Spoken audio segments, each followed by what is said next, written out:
Hello and welcome to episode 4 of the Alehorn podcast.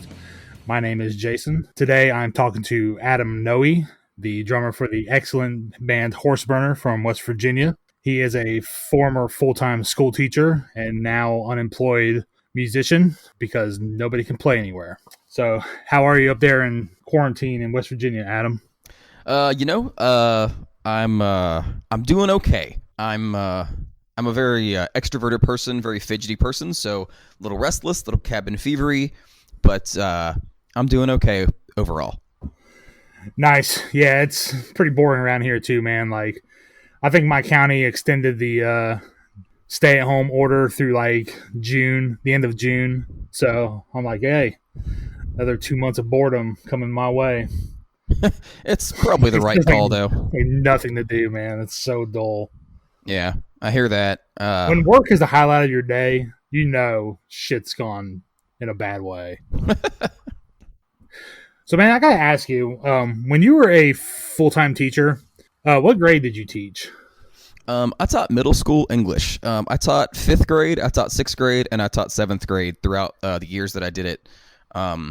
Yeah, interesting job. It's never boring. But yeah, it was a riot. It was a strange trip. Well, I was gonna ask, did you ever see like a kid wearing like a metal or rock T-shirt and ever try to turn them on to your band? No. It's funny. In my Facebook memories today, something popped up from 5 years ago, and I made a Facebook status that just said 6th grader in a Rollins band T-shirt, and I don't remember who was wearing a Rollins band T-shirt, but I find that really funny that you asked me that today of all days. Dude, Rollins band I haven't thought of that name in 20 years, so. Yeah. I hadn't thought of them in a while either until apparently 5 years ago today, and now today. What was their big hit? Was it like Liar or something like that? Yeah. I listened to that in school. What's funny though is I didn't talk about playing music much to the kids. I brought it up like getting to know you stuff, like I'm a musician, because what I have found is that kids today will straight up Google you and find out all about your life if you are trying to keep anything private and it's on the internet. And obviously, if you're in a band, it's all over the internet. Like, you're done. There is no privacy after that. So a bunch of the kids would talk about it, but I tried to steer the conversation other directions. You never try to get like a show at like an all ages venue and be like, hey, come on out for extra credit. Let's pack this place out. I think that's illegal, but that's a pretty good idea. Not if it's free and you got pizza. That's true. Make it like a cultural project. Yeah. All right. So, man, how did you get into playing drums initially? How old were you, and what was your first kit that you kept for any significant amount of time? So when I was a kid, my dad would talk about playing drums. And I've talked about this before. He was a kid during the height of Beatlemania, and he would talk about, he had a band in the 60s, and they wore Beatles wigs, and they played Beatles covers, and I just thought it sounded awesome. So in like 4th grade, I asked for a kit, and I was a really tiny kid. I couldn't reach the bass drum pedal, so I didn't play much. Sold the kit. And then in 7th grade, 12, 13 years old, whatever it was, I asked for another kit because I had moved down the street from like kids that were into underground music that I'd never heard before. And I was like, well, I used to play drums, which was kind of a lie. So I begged my parents for a kit that year, and Mom was like, we went down that road before and you didn't do anything. And my dad was like, maybe. And so Christmas Day, of course, Dad comes through with a Sonner Force 2001 kit in like a wax cherry red. I had that kit all through junior high and high school, and like my first 4 bands, I played drums on that kit. Oh, cool. What was your band before Horseburner was a full-time thing? Oh gosh, so between joke bands or little projects, I did a list one time of bands that I was in that either played a show or recorded some songs, and I think I've been in like 35 bands or something like that have done anything, just because, kids growing up in West Virginia, all we had to do was skateboard and play music, so That's all we did. My first band I was ever in was called Excoriate with some friends in middle school, which is Latin for tearing of flesh.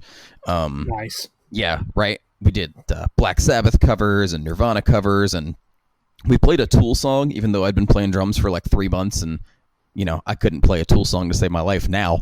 We're in the same boat.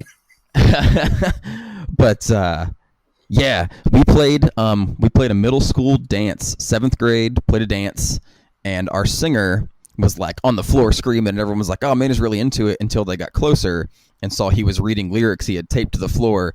We literally got like booed off stage, and then I told this story on a podcast a few months ago, and then like as soon as I got off the stage, my girlfriend at the time broke up with me.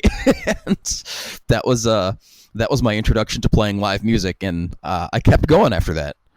Yeah, it's only uphill from there, really. I mean, honestly, I've paid my dues. I paid my dues in that first show, but that's amazing, actually. It's a really fun story to tell, and oddly, a really good memory. It always makes me laugh to think about that. My first major embarrassment followed immediately by heartbreak. Do you ever see her around town? Is she still around? I don't think she lives here anymore. Okay. We're still like friendly. I don't know if we're like close friends or anything like that, but nah, she was always cool. Just 7th grade, man. It is what it is. Yep. You're not gonna stick around with a guy that just got laughed off stage. Well, man, I would still be friends with you, because I think my first show out playing was, I wasn't in high school. I was graduated, but I remember about the 3rd song, my snare drum fell off the stand.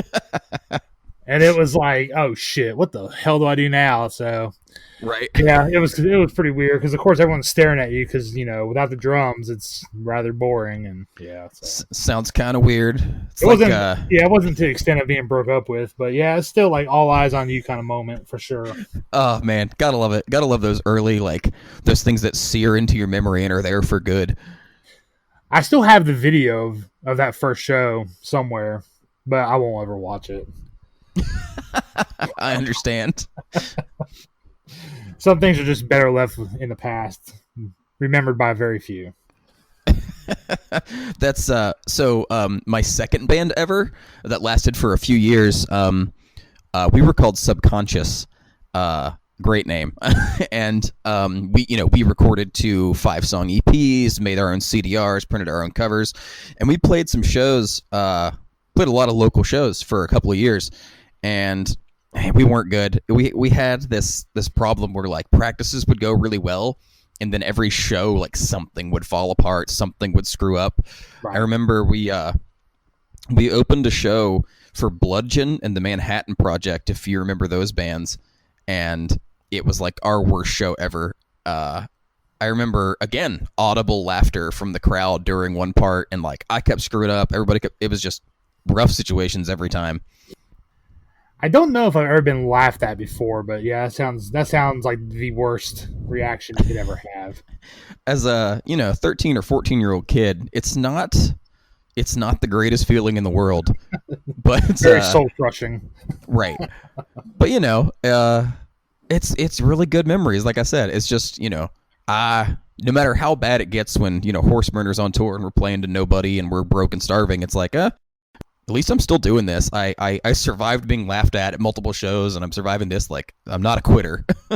Yeah, that's for sure, dude. Like, you definitely, I think you guys are like the champions of DIY bands as far as bands that I know.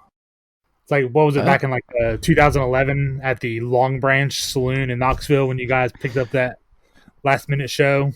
Oh my gosh, the Long Branch, I forgot what that place was called. Yeah. That place had a horrible load-in up those stairs. Yep. Dragging orange cabs and Ampeg 8x10s up the stairs. Yeah, man, that was crazy. That tour was a mess. That was our first longer tour we'd ever done. That wasn't just 2 or 3 days. The shows were awful. We didn't play with any bands that like fit with us sonically. We didn't do any advertising. We didn't do anything. We were just like, well, we booked shows. Let's go travel across half the country. And we drove to Texas to play shows with like nothing behind it. We just hopped in a Trailblazer, 4 of us packed tight in like sardines. Yep. Pulled a trailer, and away we went. But once again, great memories. And then we met you guys. So You would think that the venues would promote a little bit. I'm always amazed when venues just there's nothing on the walls. Maybe in the men's room. That's about it. It's like, okay. that's true. I'm not a promoter. I used to book shows locally every now and again. And every once in a while I will on a wild hair. But like, yeah, I can't imagine not doing any kind of promotion. It doesn't make sense. Well, man, luckily here in Asheville, like the good promoters, which is pretty much like, I would say they're all pretty good. They're all in bands, so they all advertise. So it's like, it's nice because, I'll be like, I'll print out about 10 flyers and I'll keep probably 8 of them because everywhere you go that, flyers are allowed to be posted, they've already beat you to it. So in a way, it's kind of nice. But it is nice. And, we love Asheville. It's one of our favorite places to come play. The auditorium, we think of it like home. Yeah, Asheville's always a great time. We were there a couple months ago with our friends in Torrance at the auditorium, and it was like kind of a bummer just because people thought there was going to be this big snowstorm, so not that many people came out, and then there was like a couple of snowflakes on the ground. Yeah, it's usually the way it goes, man.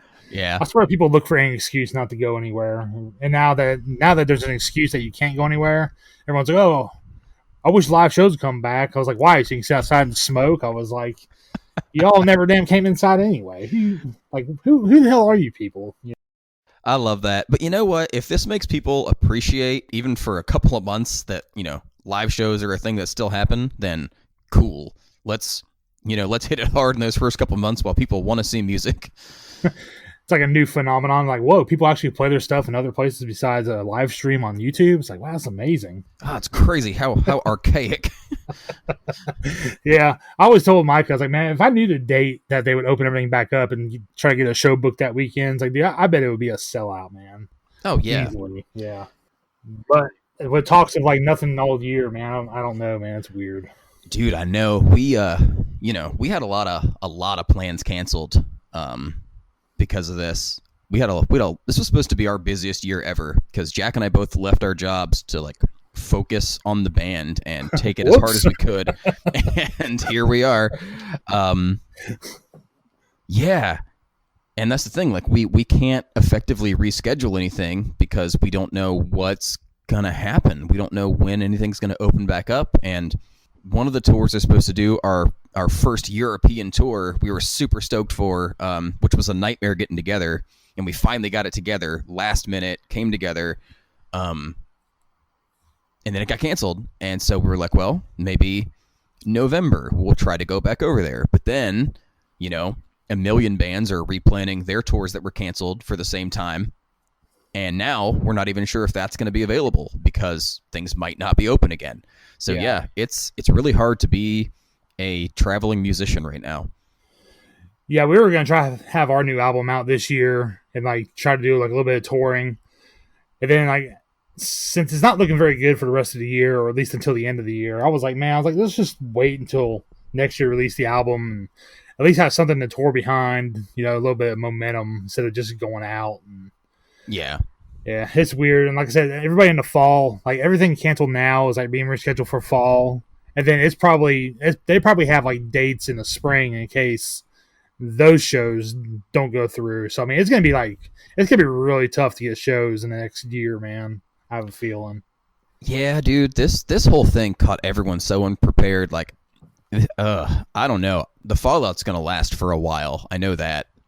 Yeah, the ripple effect for sure will be felt for quite a while. I'm worried about, some of the venues that we love. Like, I'm worried about some of those places being able to stay open, Well, I talked to Jason from the auditorium the other day. Yeah. And I was asking, is your old landlord being cool? And he's like, no, he still wants rent. I was like, well, what's he going to do? Like, is he going to like kick you guys out and like have somebody else come in that can't open up either? Because no bars or restaurants are allowed to operate right now. I was like, so like, what good would that do? I mean, it sucks, man. That would be so awful because we love the auditorium and I love Jason. Man, I would hate that if that place closed down. And like you said, like if he kicks Crunk out, like what's he going to do? Who's going to come in right now and be like, oh, I'll get this bar up and running in the middle of a pandemic? Like, that's not going to happen. Yeah, exactly. I mean, it's fucking weird, dude. I don't know, man. That's frustrating, but not surprising. No, nothing surprising, especially around here. What year did you and Jack start playing together? And like, what year do you think Horseburner was actually formed? So it's a little fuzzy. I don't remember if it was the end of 2001 or if it was 2002. But Jack and I have a really good friend, and we lived, within a few blocks of each other. We still live in the same town. Named Matt, that we're in another band with now.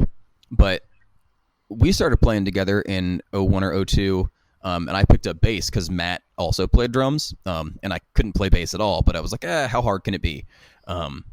And yeah, so Jack and I started playing in 2001 or 2002, and we never stopped. And Horseburner started in 2008.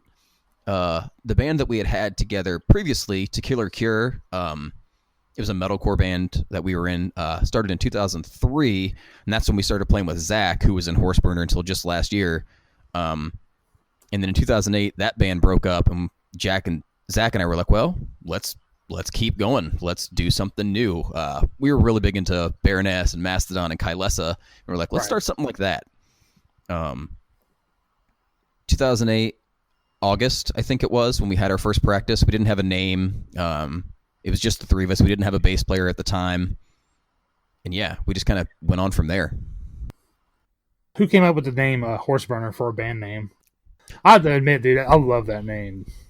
Our friend Matt, actually, that Jack and I are in another band with. We were sitting around in Matt's basement. We would always, we would go every Monday night. We'd watch Monday Night Raw, and then we'd hang out. We'd go to the local donut shop afterwards.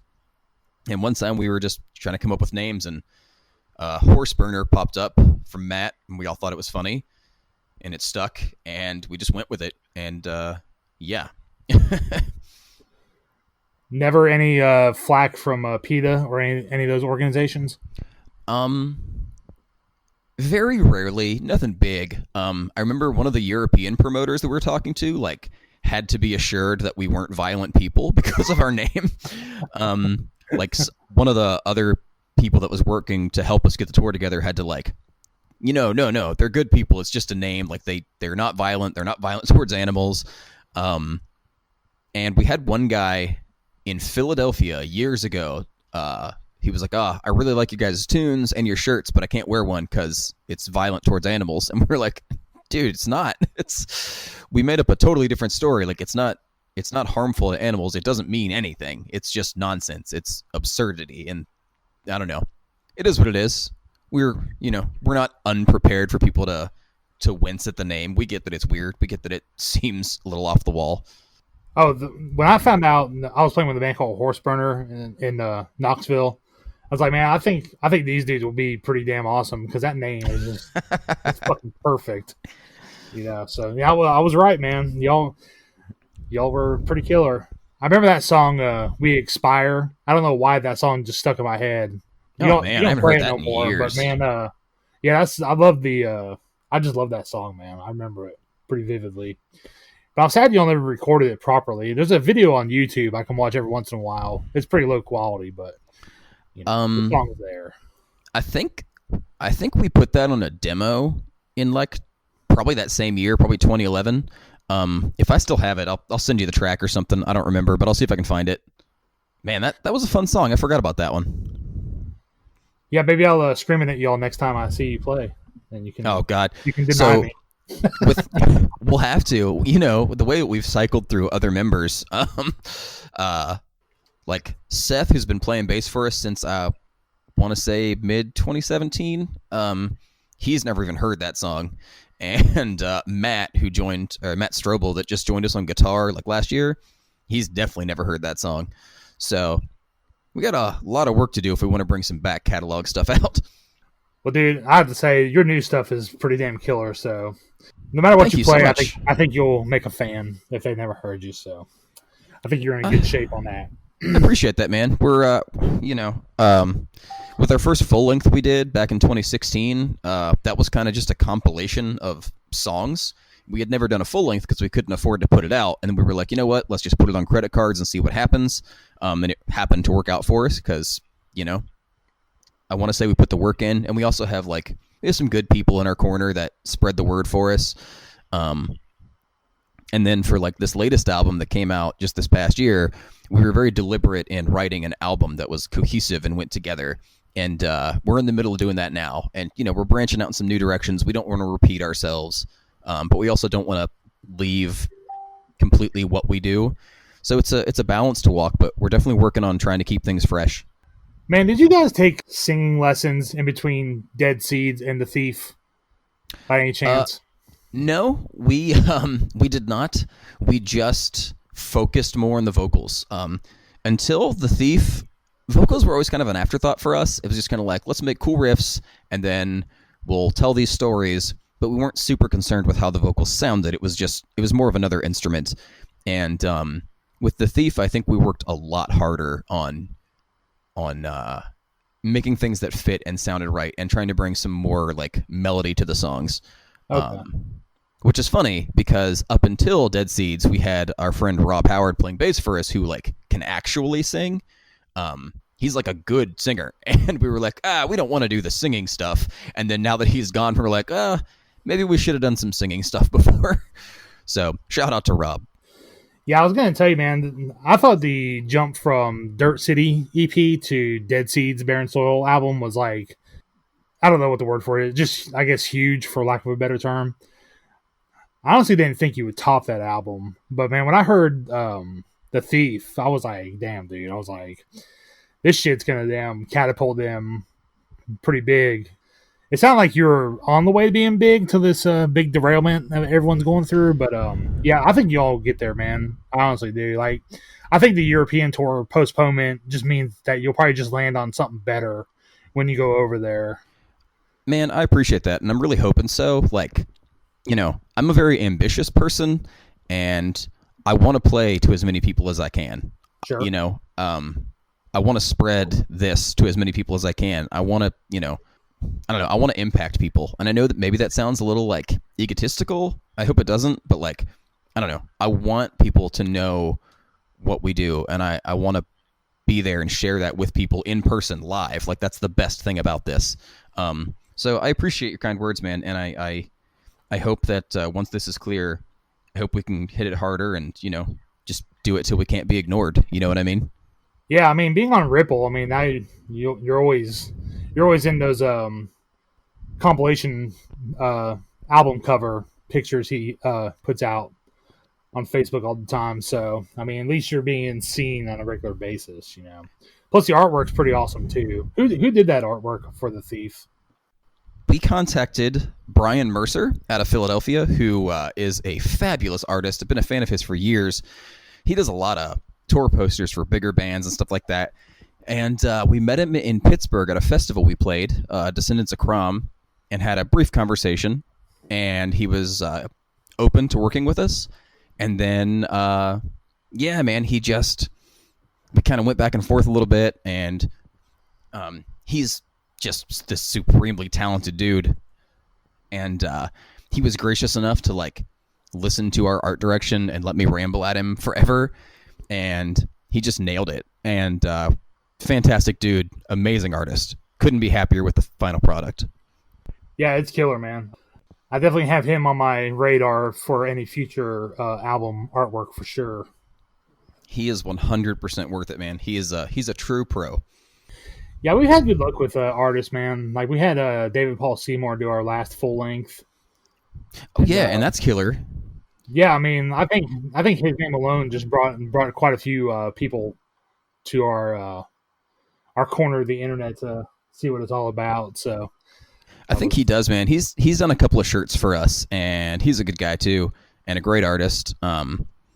It's definitely cool getting to a point where you can talk to artists that you admire and respect, and they're willing to work with you. And I get it; it's a job. They need the money, so they're going to take work. But yeah, I think there's a point in time where a lot of people are like, they won't even get back to me. They're too busy. It is worth it to go ahead and try to make the connection and just see if someone has the time and availability, because good art, I think, goes a really long way. Well, it's there forever, so you might as well have something you can be not embarrassed of, Absolutely. Sure. And I love supporting artists, creative people. Like, I want that to flourish. I know that I would love to play music professionally, so if I can help someone, be a professional artist in being a client of theirs, I think that's awesome. Yeah, we're actually going to use a different guy this time because I think the new songs are kind of, I don't know, they're a lot different from what the Skull Thor Ebon Blade album sounded like. So Okay. we're going with like a different art direction, but That's cool though. if I ever have a cool idea for like a T-shirt or something, I'm still going to hit him up because his shit is pretty damn amazing. Yeah. Yeah, for sure. Do you and Jack co-write all the lyrics, or does Jack pretty much write them all and you just figure out the vocal harmonies? So to backtrack on that, from before, some songs I would write, some songs Jack would write, some songs Rob would write, and we would try to have parts for everybody in the vocals. And then when Rob left the band, Jack and I kind of redid some of the songs so that Jack and I wrote all the lyrics and they kind of fit together a little bit more cohesively. And then on The Thief, I wrote all the lyrics. Jack and I did a lot of brainstorming and working together on coming up with like the storyline that flows throughout the album. Sure. But yeah, I don't know what we're going to do for the new one. I don't know if I'm going to tackle that again. I don't know if Jack wants to get back in the mix on that, which I welcome him to do, obviously. But yeah, we're definitely going to do the brainstorming session again because that was super fun. We just like had some beers and hashed stuff out over a couple days, and it was awesome. So we're definitely going to do that again for sure, no matter what else happens. What is the story through The Thief anyway? I feel like it's some kind of it has a nautical feel to it, but it's like what is the story through the album? So we actually we just went through this on the Doom Tomb podcast when we played in Tempe back in November in Arizona. Oh, dude, you definitely should check Chris's podcast out. It is so good. And he when we first did the news of canceling the European tour, he messaged me. He was like, "Hey, can you do a podcast like right now?" And it was like 12:30 in the morning, and I was like, "Yeah, why not? Let's do one." And so he's a great guy. He's one of those people you meet and just he's instantly family. But to answer your question, so The Thief has this consistent storyline running through. We do a lot of musical cues. I think very cinematically and very literature based when I'm writing lyrics. So we start out with, the theme of the album, The Thief, that track, which has like the big guitar harmony and everything. Mm-hmm. And that represents the thief. But the thing is, we don't know what is the thief. We don't know who it is. So the second track starts, and you have this ruler, this king of a seafaring kingdom. And he makes this proclamation to his people that his infant son has died mysteriously in the middle of the night. And so the kingdom is saddened by this, but the king kind of loses his mind. And so there's like a time lapse in that song of like 20 years, and the king has, lost his mind. The kingdom has fallen into disrepair. The people that he was sworn to protect are dying, starving, diseased in the streets, and he can't do anything about it because he's just so lost because his son died. Then in that's the track, Adobe King. Then in Drowning Bird, his wife, the queen, drowns herself. She launches herself into the sea because she can't deal with what her husband has become and what he's done to the people of his kingdom. So that's kind of a wake-up call for people to be like, okay, something's wrong. And then in the fourth track on the album, The Fisherman's Vow, we get the first twist in the story where, for now, we have thought the thief is death.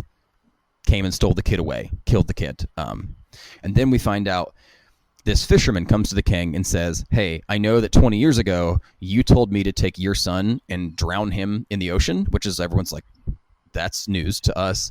And then he says, well, the thing is, I didn't do that.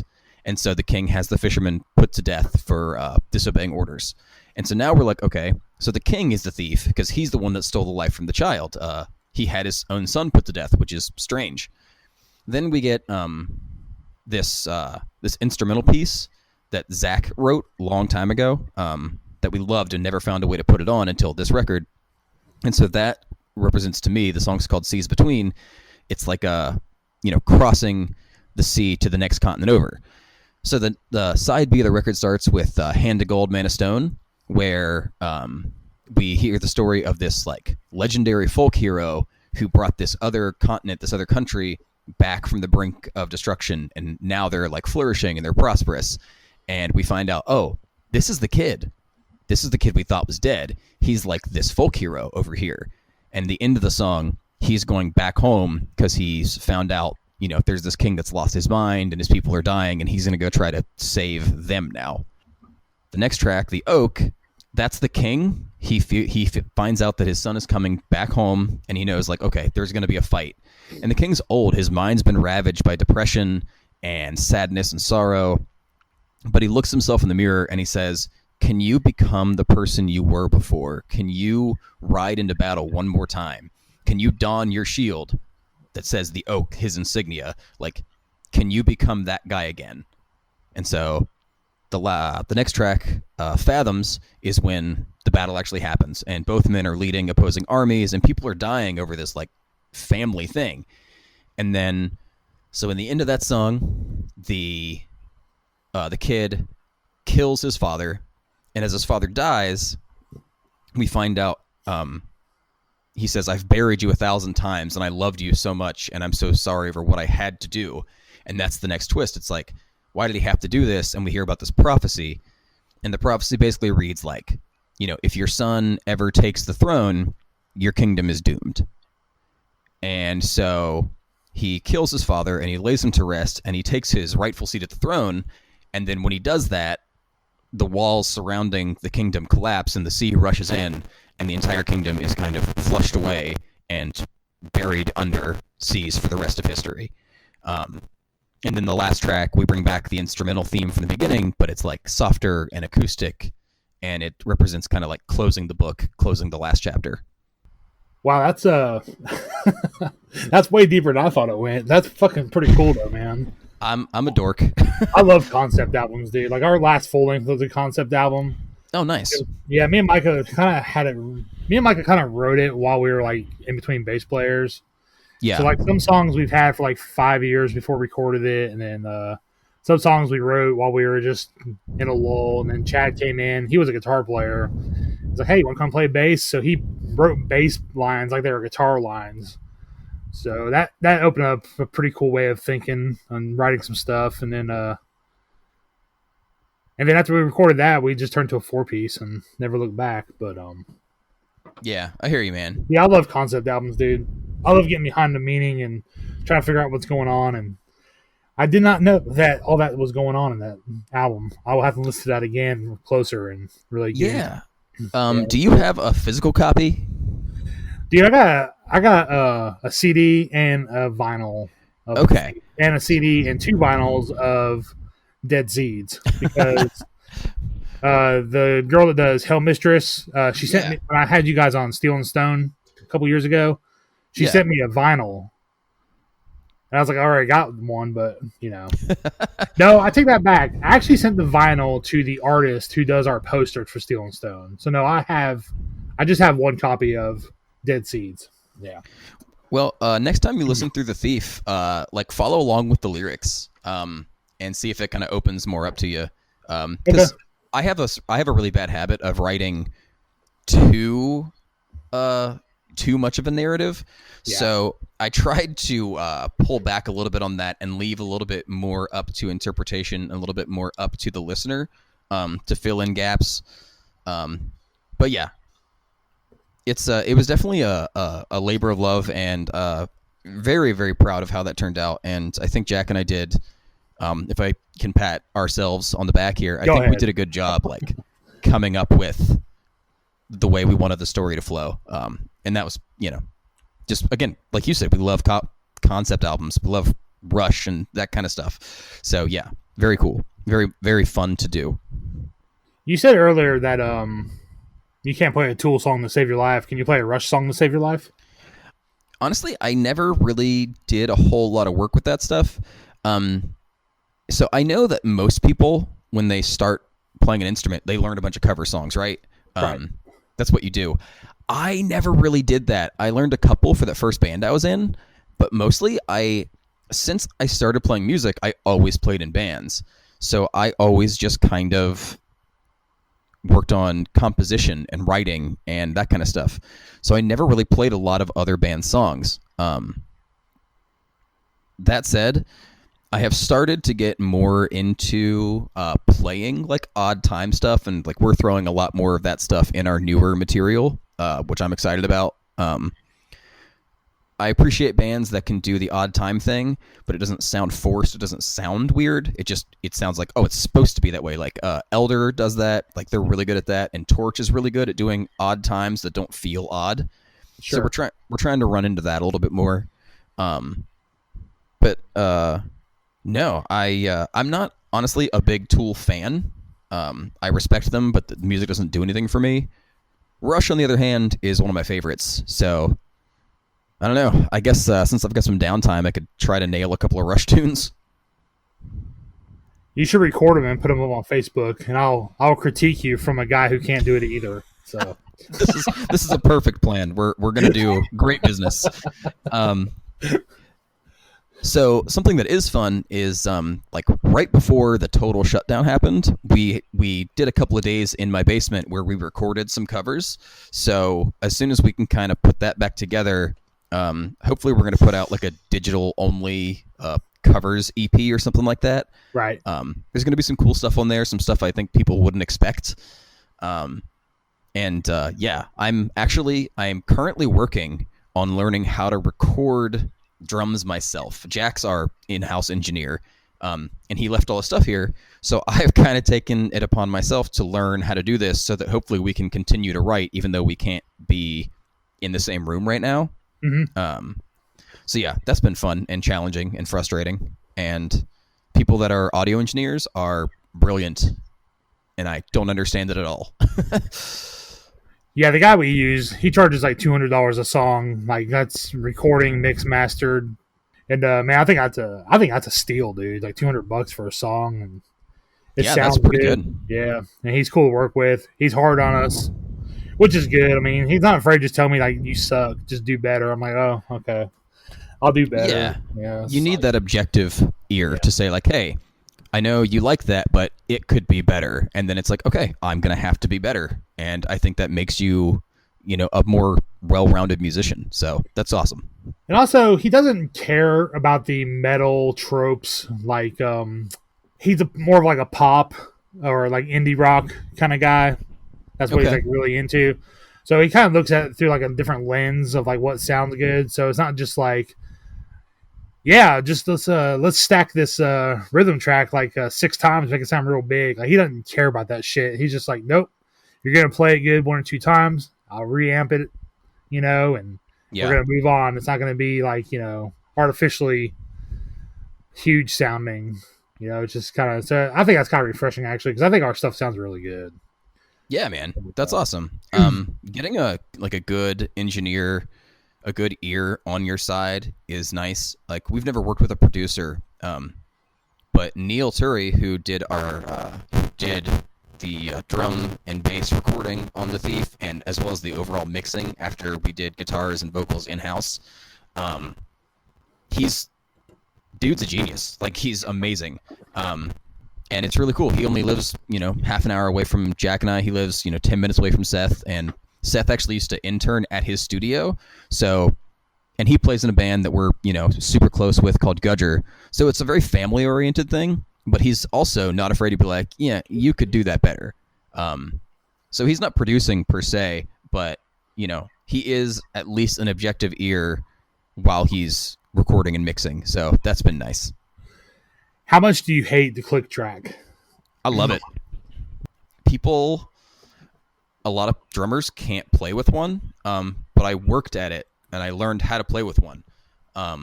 Bron Daler from Mastodon had the best way of looking at it. He was like, in an interview, I was always intimidated by it. I couldn't use it until someone told me to picture a dude in a leather jacket and sunglasses in the corner hitting a cowbell, and suddenly like it clicked together, and it works so well. And you don't have to be a slave to the click. You can play around with it. You can push ahead of it a little bit for, picking it up. You can drag behind it a little bit to slow the feel down. Jack and I spent a lot of time in pre-production on The Thief working out tempo maps for the songs because they had a lot of natural fluctuation that we didn't even realize. And so we spent a lot of time putting together these click tracks so that it wouldn't sound like we used a click track. But I like having it. I like having that direction and being able to mess with it a little bit. I think it's a super helpful tool. The last recording that I did for our new album, I think the click track really came to me on that one because I hadn't really ever had to mess with it. And when I did, it was like years and years in between recordings. Yeah. But we recorded like the past 3 years in a row straight for like a couple days at a time. So like this last one, man, I went in there and just knocked that shit out. I was so fucking happy like that it finally like came to me. Like I didn't get bitched at by Andy. Like we got in, we did it pretty quick and got out of there. So it wasn't just like spending like 4 hours on a 3-minute part or some shit like that. And yeah, so I've kind of come around to it. I also got an electric drum kit that has a metronome built into it. So I've been practicing with that. And it's nice because I can record that track and I can just like throw it in Audacity, and then like Micah and Chad can like record a track and I can just like import it into the project. And I can kind of mess around with it too, so we can like kind of demo stuff now. Oh yeah, it's way easier to multi-track using a click. Getting cues down's a lot easier. That's why I like it, especially like you said, man. If you can't all be in the same room, it's really, really difficult to put something together otherwise. Like Jack sent a file of a song he recorded, a newer song that he put together from ideas we had, but he didn't play to a click, and so I put drums to it using my newfound skills as a very, very amateur engineer, and he was like, I don't know how you played with that because I didn't use a click. And I was like, well, it was difficult, and I missed some stops and starts, but that's why the click's so nice, because then you don't have to worry about any of that. So yeah, it's people get intimidated by it, but it's a very, very helpful tool.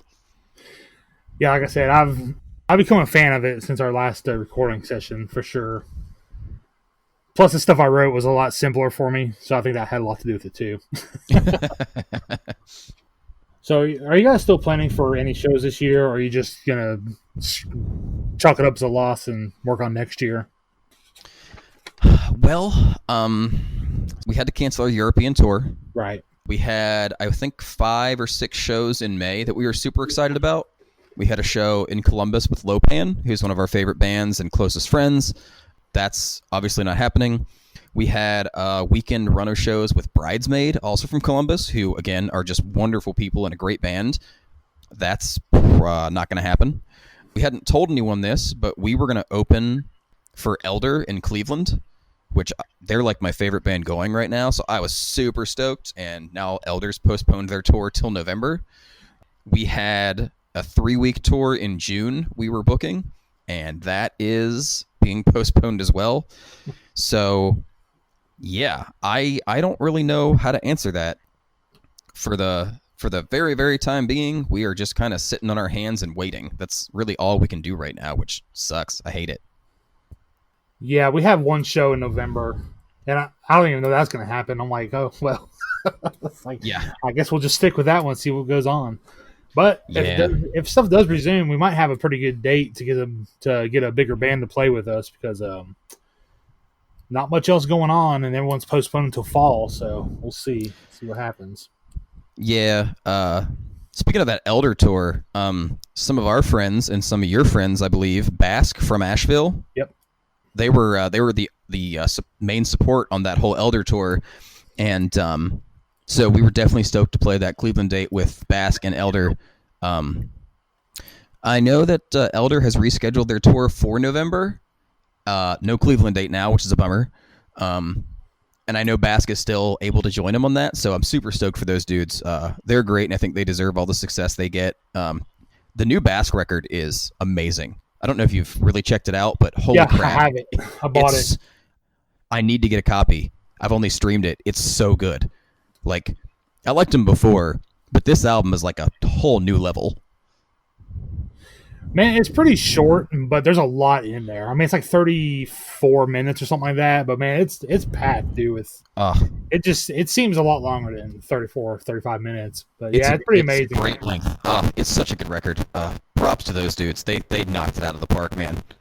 Yeah, Ray, the guitar player, he does he works at the Orange Peel and the Mothlight and has a booking company down here, a promotion company down here. And man, he brings in some killer bands, dude. And that his festival, Heavy Mountain. Is that his? Yeah, it's all him. So that's a great fest. Yeah, thank God he likes us. If you're listening, Ray, I do appreciate you. Ray, you're golden. Yeah, and next Heavy Mountain, whenever that is, let's get Horseburner on the bill, please. Dude, I would love to play that, honestly, because like, has there been one or two? Two. We played the first one at the Mothlight edition with Basque headlined and a band called Green Fiend from Charlotte. I think you know John from the Skylark. Yes, the Skylark. Yeah, dude, they're great, and John's amazing. And Toke played. Oh, I love those guys. Those are bros. Yeah, that was the first night, and then the second night was High on Fire headlined, and I don't honestly remember who. Oh, I think Obituary was on there, which I think you guys played with them before, didn't you? We did. We opened for them last year in Huntington, and dude, they were great. Two bands that have surprised me because they're not bands I like regularly listen to, but when we played with them, they just blew me away. Like Obituary and Goat Whore. Like, holy crap, those bands are great. Goat Whore. Yeah. Oh yeah, that's a good one. Did you play with Ex Mortis by any chance? Yes, we did with that Obituary show. Okay. Yeah, they're probably one of my favorite bands going, dude. I love the neoclassical shred stuff, man. It's insane. Oh yeah, they're fantastic. And the lead singer's name is Conan, so you can't go wrong with that. I did not know that. Yeah, so he goes by Conan. I'm like, I have to meet this guy one day. That's fantastic as well. Yes, it is. So who do you think the biggest band you've ever opened for or played with is? Besides Temptations Wings, of course. Number one. Coming in at a close second, man, we have been very lucky to get the opportunity to play with some great bands. I know like some of my personal favorites, Torch, we got to open for them. It was amazing because I've loved that band since forever, almost since when they started. I caught that first instrumental album that they put out like right at the beginning of their career, and I ran into those guys. They played with Baroness in Columbus last year, and Jack and I went up. We ran into Rick, and he remembered us from when we opened, and he's such a generous, kind guy. And I mentioned that to him, and he was like, dude, I accidentally leaked that. And so the first Torch record I ever heard was a mistaken leak from their drummer, and I absolutely love that story. Who else is super cool? Weed Eater was super cool. Corrosion of Conformity, we opened for them before Pepper rejoined the band. Right. They were doing more of their crossover stuff, which honestly I'm a bigger fan of. They were amazing and just super gracious dudes. Super nice guys. Skeleton Witch are some good friends of ours. We love those dudes, and any chance we get to play with them is awesome. Obituary, Goat Whore. Yeah, I don't know who I'd say the biggest is, but most influential, probably Corrosion, if I had to guess. Okay. That's a big band. Even without Pepper's name, it's still a big name. I was super disappointed that not very many people showed up to that. It was like right when they started their comeback, and it's West Virginia. I think it was a weeknight, and not that many people were there. I was really surprised, but they, of course, total pros. They gave it 100% and just destroyed the place. Oh, they were so good. I saw them once without Pepper when they started their comeback, I think. But I didn't know any of the songs, so it doesn't really stand out to me. But I've seen them like 7 or 8 times with Pepper. Yeah. Like going back to like the Wise Blood album and beyond when they were touring. 'Cause I think Deliverance came out when I was a little bit too young. Sure. But my favorite is Blind. I don't know, or not Blind, but yeah, the Blind album. Yeah. Man, that record just, every time I put it on, man, it just takes me back, dude. Those riffs and drumming are fucking insane, dude. Like Reed Mullins' drumming on that, man, was just like, it was another level to me. I mean, I know he's not the flashiest or the best, but man, his feel inside their songs is just like second to none for me. It's very, very solid pocket player, man. Especially Dance of the Dead. That's probably better. I think that song's better than Vote with a Bullet. I mean, most people know that song because Pepper sang on it, but I think Dance of the Dead is like the highlight of that album for sure. Legendary band, and yeah, I'm glad that they're back at it, and I'm glad that they have the success that they have. I think they are super deserving of any accolades they get. Yeah, they played Heavy Mountain last year. They headlined. They were good, man. I hadn't seen them in like a while. Like I missed out on their whole last album cycle, No Cross, No Crown. So I missed out on that, and then they didn't play any songs off it, which kind of bummed me out because there's a few on there I really liked. But man, they were fucking solid, dude. Like they fucking killed it, man. I thought Pepper's voice sounded good. Everyone played good, even the drummer, which I don't know who it was. Reed was already out of the band, so yeah. I forgot who the drummer was, but yeah, it was all pretty killer, man. Well, I think that's all the interview questions I got, Ro, but I do have a lightning round for you. Oh God, okay. So let's see. I'm gonna give you some random assortment here, no rhyme or reason. Okay. So, would you rather drive 100 miles for a show to play for 10 people, or 50 miles and load up steps for 20 people? What were the options again? Drive 100 miles to play a show for 10 people, okay. Or drive 50 miles and load up steps for 20 people. We've done both of those. Yeah, I know. This is not an either or. I think I would do the shorter drive and more people, even if the load-in's worse. Yeah, because dude, like, I was talking about playing as a kid. The venue that we played all the time when I was in probably like 8th or 9th grade, the load-in was up a really narrow set of stairs. So I've been doing that my whole musical life. So gotcha. Yeah, bring on the stairs. Well, the only reason I wrote that is because I know the Long Branch show was up a narrow staircase inside. Yeah. For some reason, they didn't think to put like the playing area downstairs would have been easy. They had to lug that shit upstairs. Right. I was like, what the hell? You know what the bad part is about the Long Branch? Or not the Long Branch itself, but we played there twice. And the second time was voluntarily. I don't know why the hell we even went back, but we did. Like, we knew better, but we did it. So you do what you do for the love of rock and roll. Yes, you do.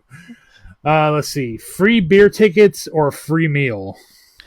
I'm a fat kid at heart. I'm gonna take free meal personally.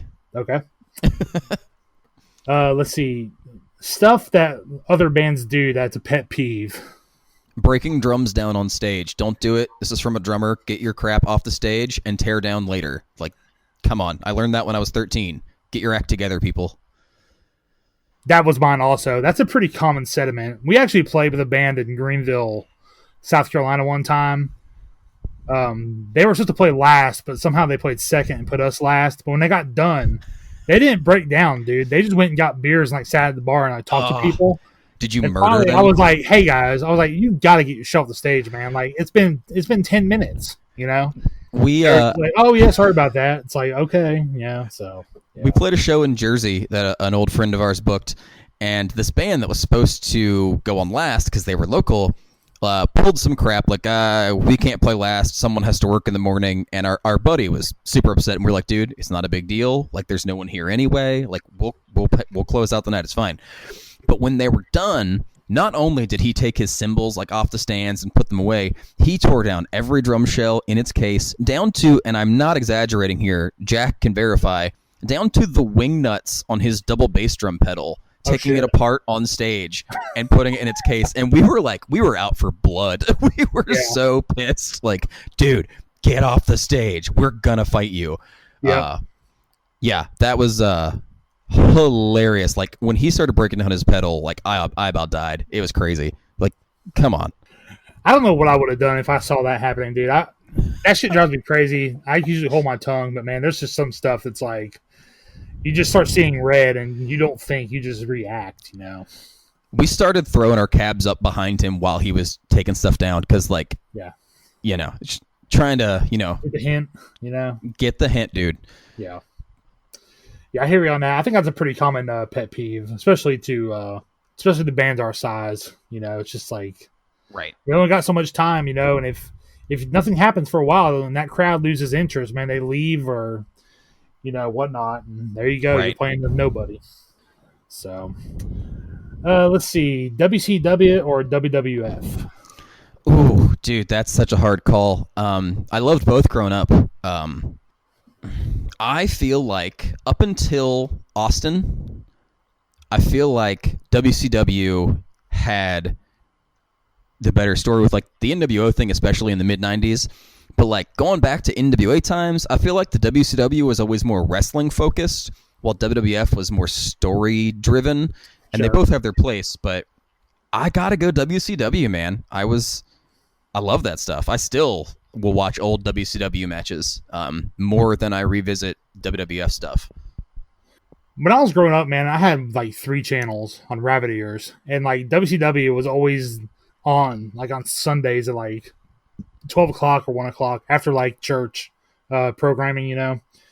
So like the WCW stars are like the ones I knew growing up, and then when I got cable, I knew of like some WWF stuff. Like if I went to my cousins or something, they would have like WWF Superstars on or whatever. Like it was on Saturday at like 12, I think, and so like those guys were always like legendary. But I think if I had to pick, I would go WCW also, just for the simple fact that Sting was the fucking man, dude. He was Sting, awesome. Yeah, the Stinger. Well, dude, and the Steiner brothers were WCW for a long time. Dude, the Steiner brothers. Flair, you know. I think the Steiner brothers get overlooked now as far as legendary tag teams. Like those dudes were the best, and I think people forget that because Scott Steiner turned into what he turned into.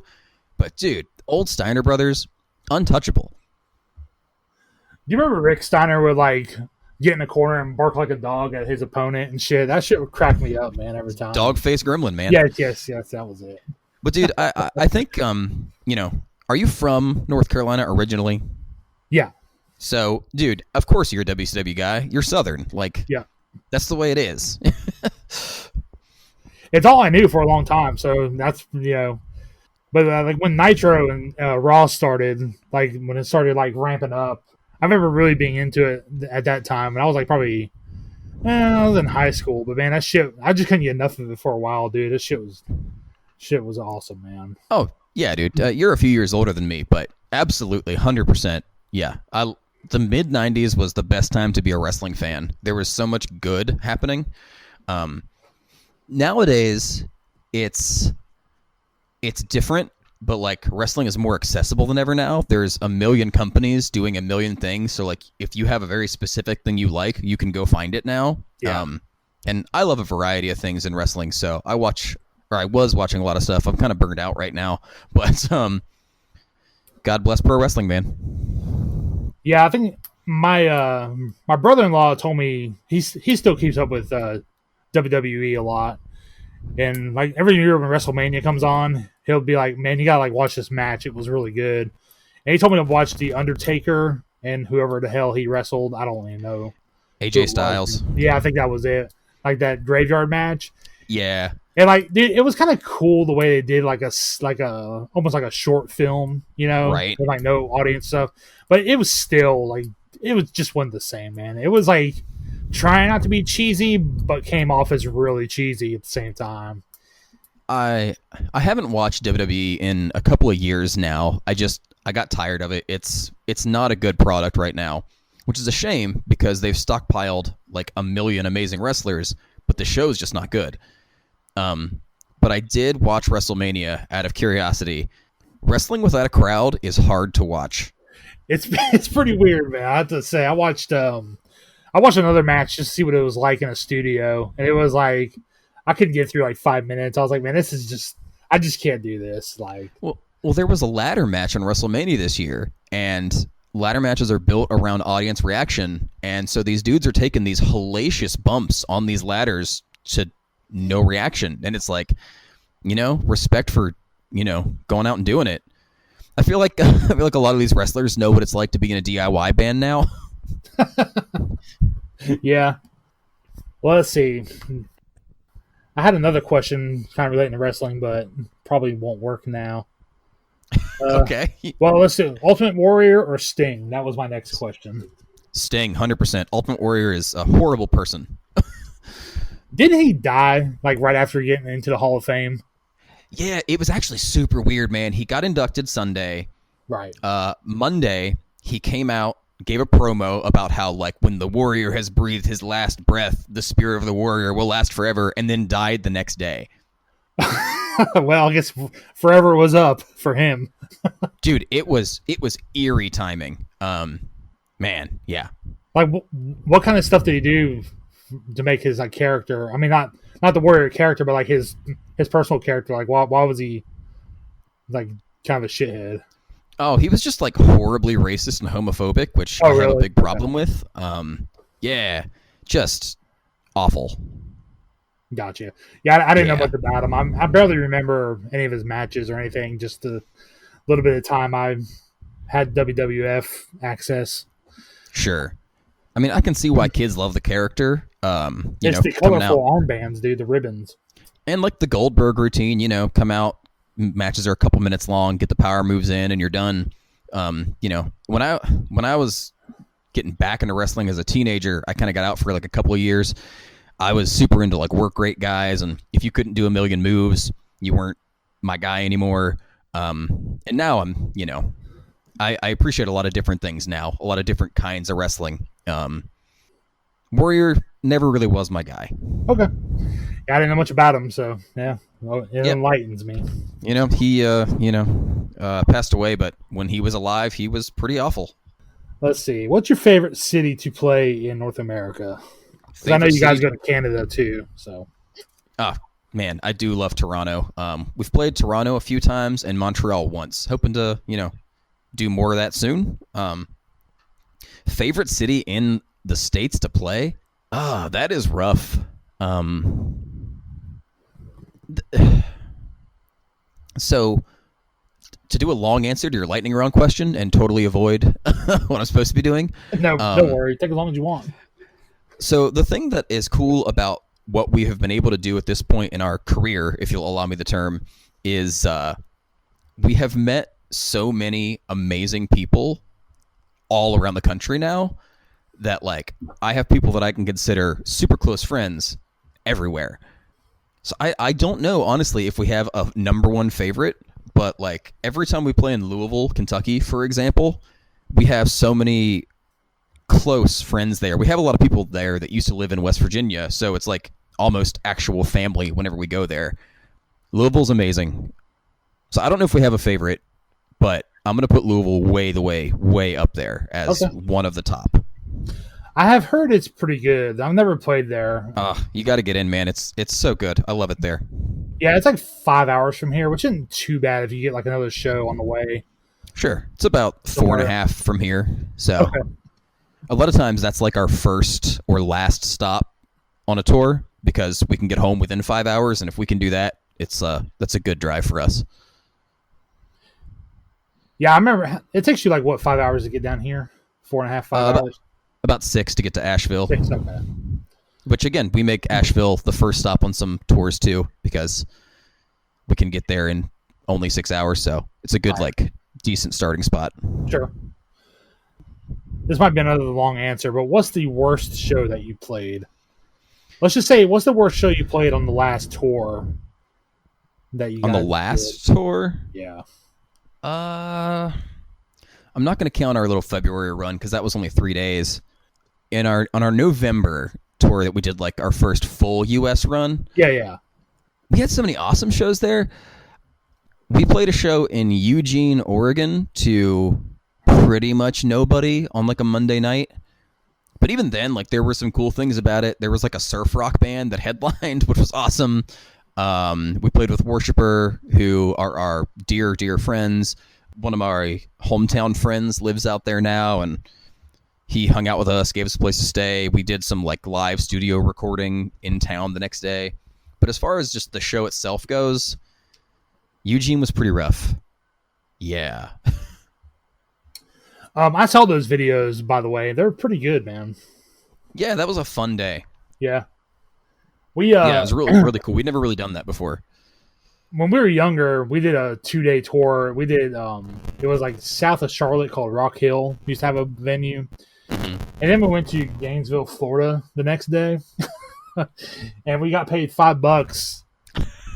and I bought a performance DVD of us. So actually I ended up spending that $5 plus another $5. So $10 for the DVD. So we came out -5 in the hole on our 2-day run. I don't know why the fuck we agreed to do that, but it sounded good at the time. It was fun. But. So years ago, we did a tour with this post-rock band from Ohio called The End of the Ocean, who are awesome people, and they just put out a record a year ago, I think. It's literally a flawless record. But we played a show with them in Philadelphia at a place called the North Star Bar, which was where bigger bands would play when they came through, and that is not us. And so we played, I think we brought like 19 people through the door. Yeah, because we ate at their restaurant that was connected to the venue, and both bands, we ended up spending a good amount of money there. And at the end of the night, we were like, so door money? And the guy was like, well, you got to bring in 20 people to break even, and you brought in 19. So we ended up giving them money at the restaurant and then not making anything back from the show. So That was pretty rough. Yeah, we played a show in Nashville one time, kind of like that. I remember the dude wrote us a check.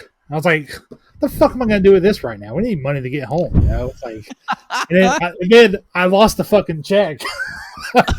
So yeah, we didn't make shit. Oh, that's awful. Yeah. Man, so back in the day, we were booking these tours and we didn't know anything about it. We were just like, we'll email people, we'll show up, we'll play. Maybe there's people, maybe there's not. Maybe we'll starve to death. And we weren't checking in with promoters at that point. So, what's the overhead for the show? How many people do we have to bring in? What's the sound guy get paid? We didn't check any of that stuff. If someone was like, yeah, you can play our venue, we just showed up. Yeah. We've learned since then. We're a little bit better about that now. I've learned a lot booking our shows about how to talk to promoters for sure, or bar owners. Yeah.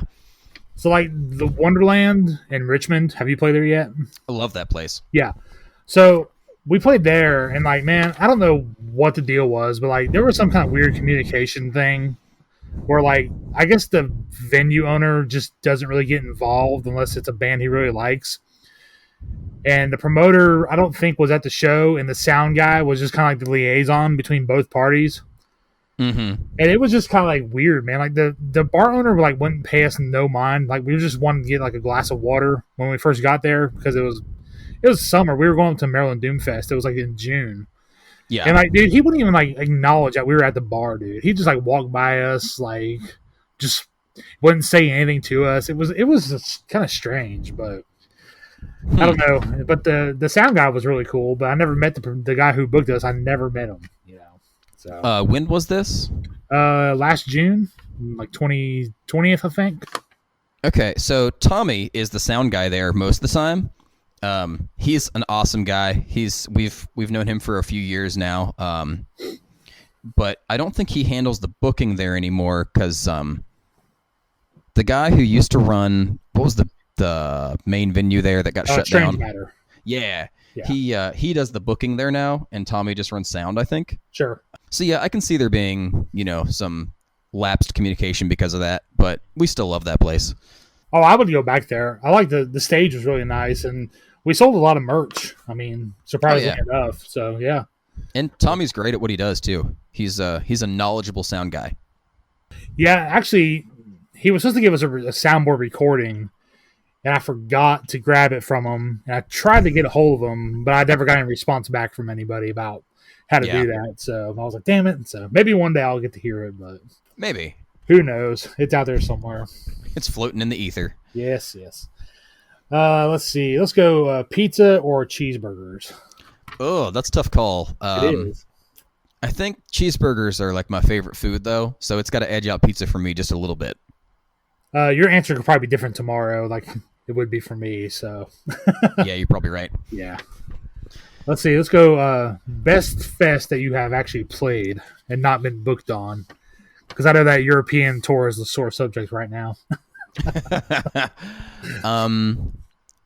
We have been, again, I feel very lucky to have done what we've done. And we've gotten to play a lot of like the mid-level fests around the country.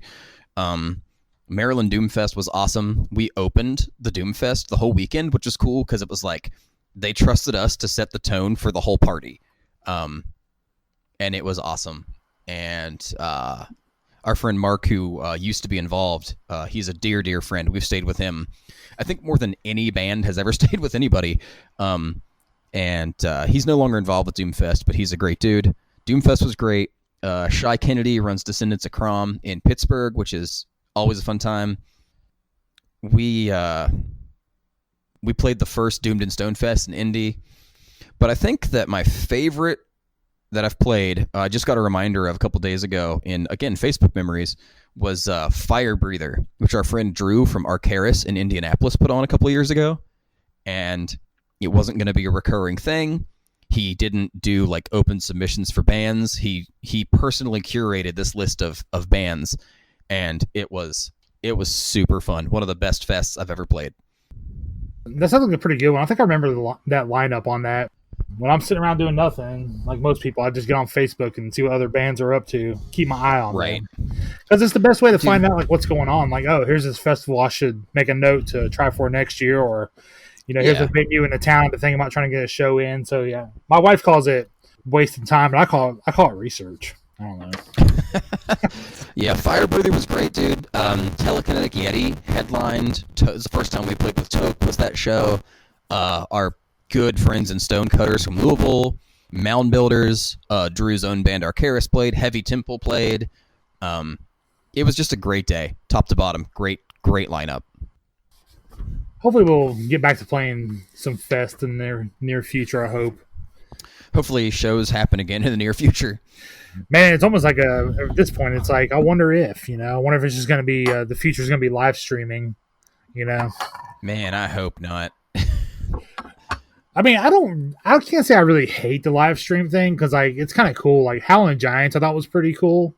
Oh yeah, nothing against the live streams. I think it's great that bands are able to do it. But like for me, the whole reason I play music is to play live. So if that doesn't happen, if that doesn't happen, then I don't know. I don't know what I'll do. I don't know, man. You gotta love it. Every phase of it is equally important. But yeah, dude. I remember there was a year where we didn't play much that year. 2014, we only played like 6 or 7 shows all year, and I got weird. I got stir crazy. I got cabin fever. Like my wife, who was my girlfriend at the time, was just like, "You need to get out of the house because you're driving me nuts." And yeah, so if I don't play, I get weird. So like this virus, every time you hear about it, like it seems like it is supposed to be worse than what they said. Like first it was like, yeah, it's just like the flu, you'll be all right. Now it's like, now I hear that if you contract it, like it mutates inside you and changes you forever, like your immune system and stuff. I'm just like, I wish I could just get a straight answer on what this shit is. It's like you're like the worst, and it's like, what the hell, man? I don't know. You just don't know what to do. Yeah, man. It's a strange situation right now because like the internet, people are able to say whatever they want, and so false information gets passed on. Yeah. I don't know what the truth is. I don't know if anybody does right now. I don't know anybody who's ever had it, so I don't even know. Like to hear from somebody you actually know and would like take their word for it. I don't know anybody like that. Yeah. So I'm just like, I don't know. I'll just see how it plays out and stay at home as much as I can and do this podcast and. Just talk to old band friends about the good old days, There you are. Reminisce. Yeah. Dude, it's wild right now. It's a waiting game. I'm trying to do the same thing. Just stay home as much as I can. I'm only going out if I need like groceries or something like that. I wish more people would do that so that there was a chance of, as they say, flattening the curve. So this would be over sooner.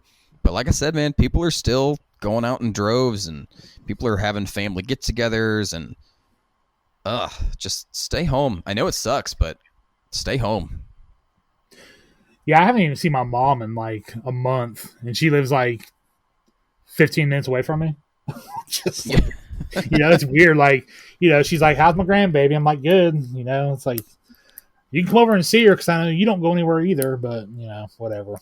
So yeah, my parents came and dropped off some supplies for us the other day, and we talked to them from like 10 feet apart outside. Oh, social distanced. Yeah, but they didn't stay very long. It wasn't like a let's catch up and hang out. So I'm trying to call her, my mom, more than I do because I should do that anyway. And this whole thing is weird. I caught us all off guard, and I think it's interesting. It showed a lot of the systems that we've had in place like don't have to be the way they are. You know what I mean? Yeah. So I am naively hopeful that maybe there will be some good changes come out of this, but there's also a chance that won't happen and things will go right back to the way they were as soon as it's over. Yeah, I hear you. Well, let's do one final lightning round question. Let's do coronavirus or Ebola. What do you got? Which one I liked better? Yeah, sure. Why not? I guess I'd pick Ebola, as weird as that sounds, because it didn't cancel my European tour. The fucking coronavirus and damn, yeah. And that's the most selfish answer I could possibly give to anything. Dude, it's okay to be selfish, man. Like, you didn't plan on this shit happening. It just fucked everybody up, At least you're not at least you're not alone. Yeah, and that's the thing. We can complain and whine and cry all we want, but we are commiserating with a lot of people and a lot of bands. And, because most of us in the band have a source of income, because we don't make any money from our music right now. Sounds familiar. Yep. Most of us have jobs. I can't do mine right now. I'm unemployed. Substitute teaching and waiting tables. I can't do either of those things right now. At least we're not going to starve. I'm on unemployment for the first time in my life. I've never had to do this before. I've been lucky with steady employment since I was 18 or whatever. But I'm going to use this time, when I'm not saving up for having a little pad for a tour. Like, I'm going to pay down some debt and try to get out of that hole so that hopefully when this is over, I'll start fresh. Oh, did you guys get your plane tickets reimbursed? Partially. I got a partial refund. I think Matt got a partial refund. I don't know if Jack ever was able to get a hold of anyone. He said they called him one night at like 2 a.m. and he didn't answer because he was asleep. Yeah. And then he hasn't been able to get a hold of anyone since. So, yeah, we might be out of luck a little bit there. I know we didn't get full refunds on anything. So, yeah, it's super sucks. I can't believe that airlines are able to get away with that. It seems to me like if they don't want to refund you, they would just like be able to like transfer your flight that you had to like another one in the future. Well, they did offer that, but it was until the end of 2020, and it's like we don't know if shows will happen. Like, we can't do that. So yeah, it kind of sucks. They're pretty awful about it, honestly.